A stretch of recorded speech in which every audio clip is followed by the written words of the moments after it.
pantauan satu Ramadan ini Pak, gimana nih dari BMKG? Ya, baik. Saya Lutfi Pari selaku Koordinator Bidang Data dan Informasi Stasiun Geofisika Ambon terkait dengan pengamatan Ramadan nanti 1443 Hijriah sebagai tugas pokok dari BMKG dalam hal ini Stasiun Geofisika Ambon akan melakukan pengamatan hilal untuk penentuan 1 Ramadan 1443 Hijriah nanti.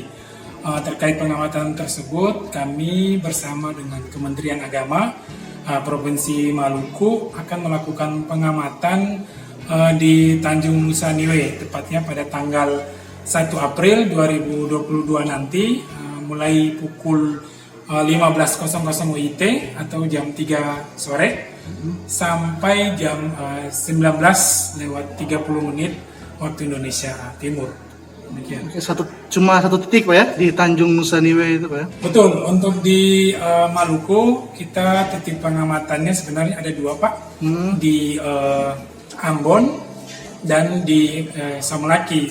Untuk di Ambon sendiri kami diwakilkan oleh Stasiun Geofisika Ambon, karena untuk BMKG di Maluku ada 2 stasiun geofisika, yaitu Stasiun Geofisika Ambon dan Stasiun Geofisika Samulaki. Oke, untuk mekanismenya biasanya seperti apa Pak?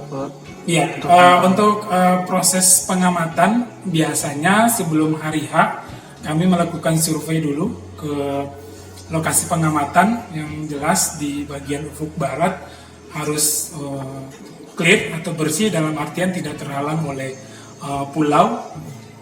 Kemudian juga kami melakukan perhitungan hisap, di mana perhitungan hisap ini akan menjadi dasar kami untuk melakukan pengamatan atau ruqyat hilal nanti.